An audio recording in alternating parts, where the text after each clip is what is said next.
세상에는 참으로 많은 스승이 있습니다.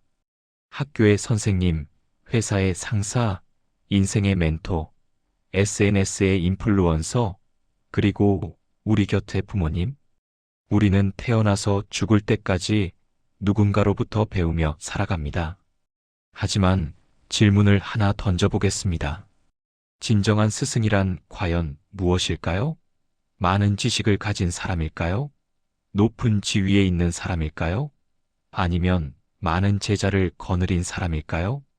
부처님께서는 이렇게 말씀하셨습니다. 말로 가르치는 이는 많으나 몸으로 보여주는 이는 드물다. 이 한 문장 안에 진정한 스승의 본질이 담겨 있습니다. 오늘 우리는 부처님의 가르침을 통해 진정한 스승이란 무엇인지, 그리고 우리 자신은 어떻게 배우고 가르쳐야 하는지를 함께 배워보겠습니다. 30분의 시간 동안 여러분의 마음에 작은 등불 하나를 켜드릴 수 있다면 더없이 기쁘겠습니다. 그럼 이제 부처님과 함께 걷는 여정을 시작해 보겠습니다. 어느 날 한 젊은 수행자가 부처님을 찾아왔습니다. 그의 얼굴은 붉게 상기되어 있었고 목소리에는 분노와 실망이 섞여 있었습니다. 스승님, 저에게 가르침을 주시던 수행자가 오늘 저를 심하게 꾸짖었습니다. 저는 나쁜 의도가 전혀 없었는데 그분은 다른 사람들 앞에서 저를 모욕했습니다. 이런 스승에게 제가 계속 존경을 드려야 합니까? 부처님께서는 잠시 눈을 감으셨습니다. 그리고 천천히 말씀하셨습니다. 그대의 스승이 화를 냈다는 것은 그가 아직 자신의 마음을 완전히 다스리지 못했기 때문이다. 하지만 그대가 화로 그를 판단한다면 그대 또한 같은 어둠 속에 머물게 되리라. 젊은 수행자는 고개를 숙였습니다. 그때 옆에 계시던 사리불 존자가 조용히 말씀하셨습니다. 스승이 실수를 하더라도 제자는 그 속에서 배울 수 있습니다. 그 실수조차 무엇이 바른 길인가를 비추는 거울이 되기 때문입니다. 여러분, 이 이야기에서 우리는 중요한 진리를 발견합니다. 스승도 완벽한 존재가 아니라는 것입니다. 스승도 때로는 실수하고 감정에 휩싸이고 올바르지 못한 판단을 할 수 있습니다. 하지만 진정한 제자는 스승의 완벽함을 기대하는 것이 아니라 그 불완전함 속에서도 배움을 찾아냅니다. 사리불 존자는 부처님의 제자 중에서도 지혜가 가장 깊기로 유명했습니다. 어느 날 부처님께서 제자들을 모아놓고 물으셨습니다. 사리불아, 그대는 제자들을 어떻게 가르치는가? 사리불이 두 손을 모아 합장하며 공손히 대답했습니다. 스승님, 저는 제자에게 먼저 귀를 열기 전에 마음을 엽니다. 그의 잘못을 꾸짖기 전에 그가 왜 그렇게 되었는지를 먼저 봅니다. 가르침은 말로 시작되지만 깨달음은 마음으로 전해지기 때문입니다. 부처님께서 환하게 미소 지으셨습니다. 그렇다. 훌륭하구나, 사리불이여. 가르침이란 단지 지식의 전달이 아니라 무거운 책임이니라. 스승의 말 한마디는 제자의 삶의 씨앗이 되어 그의 인생을 꽃 피우거나 말릴 수 있기 때문이다. 여기서 우리는 진정한 가르침의 본질을 봅니다. 진정한 스승은 무엇을 가르치기 전에 어떻게 가르칠 것인가를 고민합니다. 제자의 마음 상태를 먼저 살피고 그가 받아들일 수 있는 방식으로 가르침을 전합니다. 이것이 바로 자비로운 가르침입니다. 부처님 당시에 또 다른 일화가 있습니다. 어떤 스승이 제자를 너무 엄하게 대했습니다. 작은 실수에도 큰 소리로 꾸짖고 때로는 신체적 벌을 주기도 했습니다.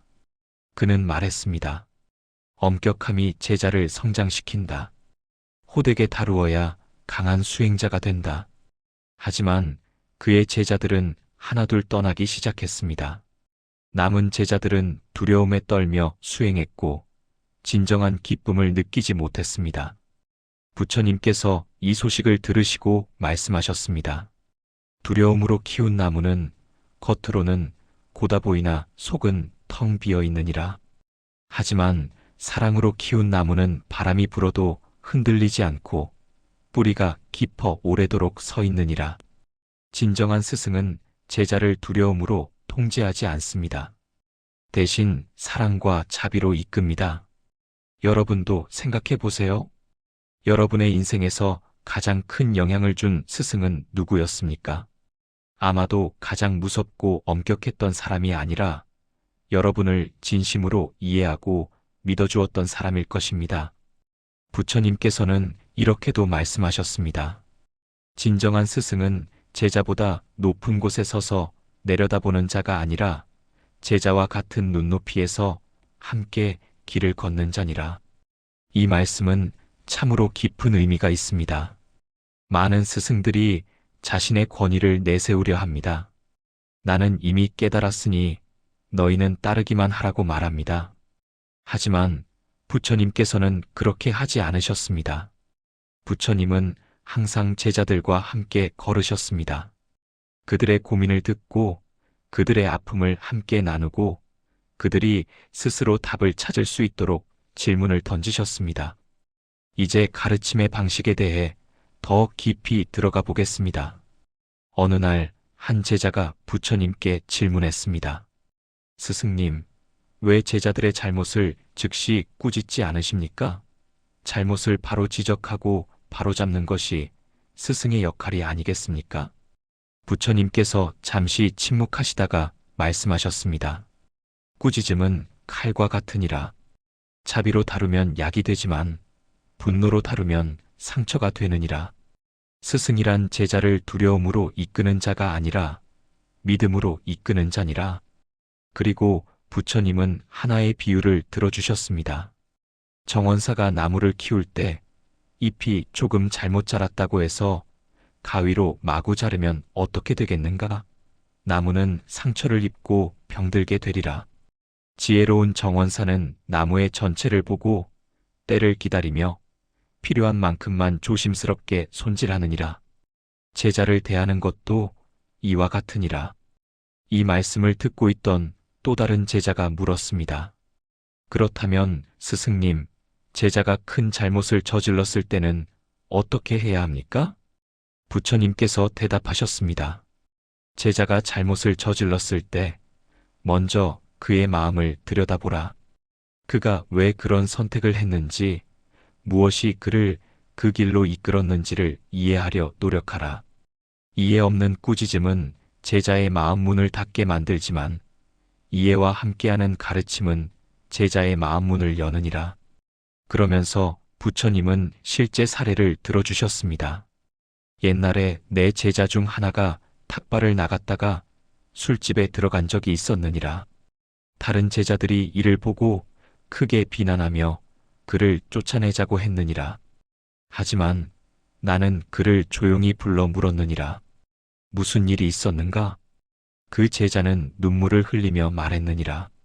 스승님, 제 어머니께서 오래전부터 그 술집에서 일하고 계십니다. 소식을 듣고 10년 만에 어머니를 뵈러 갔습니다. 나는 그의 손을 잡고 말했느니라. 효심이 깊구나. 가서 어머니께 잘 해드려라. 만약 내가 먼저 그를 꾸짖었다면 그는 진실을 말할 용기를 잃었을 것이니라. 여러분, 이 이야기에서 우리는 무엇을 배웁니까? 진정한 스승은 겉으로 보이는 모습만으로 판단하지 않습니다. 그 이면의 사정을, 마음의 상태를, 그리고 그 사람의 전체 삶을 봅니다. 부처님께서는 또 이렇게 말씀하셨습니다. 제자를 가르칠 때는 3가지를 기억하라. 첫째, 그의 그릇을 보라. 작은 그릇에 많은 물을 부으면 넘치느니라. 제자가 받아들일 수 있는 만큼만 가르쳐라. 둘째, 그의 시간을 존중하라. 봄에 심은 씨앗을 여름에 꽃 피우라고 재촉하지 말라. 모든 것에는 때가 있느니라. 셋째, 그의 길을 인정하라. 모든 강물이 같은 길로 바다에 이르는 것이 아니듯 제자마다 깨달음에 이르는 길이 다르니라. 이 3가지 원칙은 오늘날에도 여전히 유효합니다. 우리가 자녀를 키울 때 부하 직원을 지도할 때, 혹은 누군가에게 조언을 할 때, 이 원칙을 기억한다면 훨씬 더 지혜로운 가르침을 줄 수 있습니다. 사리불 존자에게도 인상 깊은 일화가 있습니다. 어느 날 한 제자가 사리불에게 물었습니다. 존자님, 스승은 언제 제자를 떠나보내야 합니까? 언제까지 제자를 곁에 두어야 합니까? 사리불이 조용히 대답했습니다. 스승이 제자를 떠나보내는 때는 그 제자가 더 이상 스승의 말이 아니라 자신의 마음의 소리를 듣기 시작했을 때이니라. 진정한 스승은 제자를 평생 의존하게 만드는 자가 아니라 제자가 스스로 설 수 있도록 돕는 자이니라. 그 말을 들은 제자는 조용히 눈을 감았습니다. 그제서야 깨달았습니다. 스승은 영원히 의지해야 할 존재가 아니라 자신의 길을 밝히기 위한 등불이라는 것을. 부처님께서도 이와 같은 가르침을 주셨습니다. 내가 그대들에게 가르침을 주는 것은 그대들이 나에게 의존하게 만들기 위함이 아니라 그대들이 스스로 깨달음에 이르게 하기 위함이니라. 뗏목은 강을 건너는 데 필요하지만 강을 건넌 후에도 뗏목을 짊어지고 다닐 필요는 없느니라. 나의 가르침도 이와 같으니 필요할 때 쓰되 집착하지 말라. 이 말씀은 참으로 혁명적입니다. 대부분의 스승들은 제자가 자신에게 계속 의존하기를 바랍니다. 그래야 자신의 권위가 유지되고 자신의 존재 가치가 인정받기 때문입니다. 하지만 부처님은 정반대였습니다. 부처님은 제자들이 부처님 자신조차도 넘어서기를 바라셨습니다. 이제 마지막 부분으로 넘어가겠습니다. 부처님께서 열반에 드시기 전 가장 사랑하는 제자 아난다가 슬픔에 잠겨 말했습니다. 스승님, 스승님께서 떠나시면 저희는 누구를 의지해야 합니까? 누가 저희를 이끌어 주시겠습니까? 부처님께서 아난다의 손을 잡고 천천히 말씀하셨습니다. 아난다여, 그대들은 스스로를 등불로 삼으라. 법을 등불로 삼으라. 다른 것에 의지하지 말라. 내가 세상을 떠난 후에도 진리는 여전히 여기 있느니라. 그 진리를 그대들 스스로 찾고 그대들 스스로 실천하라. 이것이 부처님의 마지막 가르침이었습니다. 스스로를 등불로 삼으라. 이 말씀의 의미는 무엇입니까? 그것은 우리가 다른 누구도 아닌 우리 자신을 믿으라는 것입니다. 우리 안에 이미 깨달음의 씨앗이 있고 지혜의 빛이 있다는 것을 인정하라는 것입니다. 스승은 단지 그 빛을 발견하도록 도와줄 뿐입니다.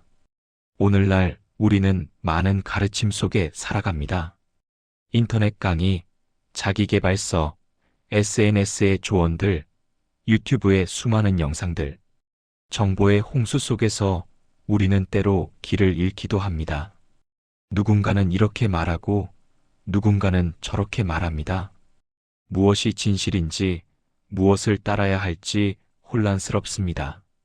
이럴 때 부처님의 말씀을 기억하십시오. 그대 길을 가르쳐주는 자를 찾되 그 길을 대신 걸어줄 자는 없느니라. 스승은 방향을 보여줄 뿐입니다.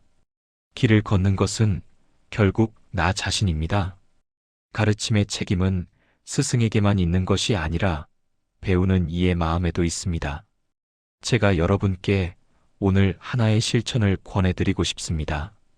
오늘부터 이렇게 물어보세요. 내가 누군가에게 가르침을 전하고 있다면 그 말 속에 자비가 머물고 있는가?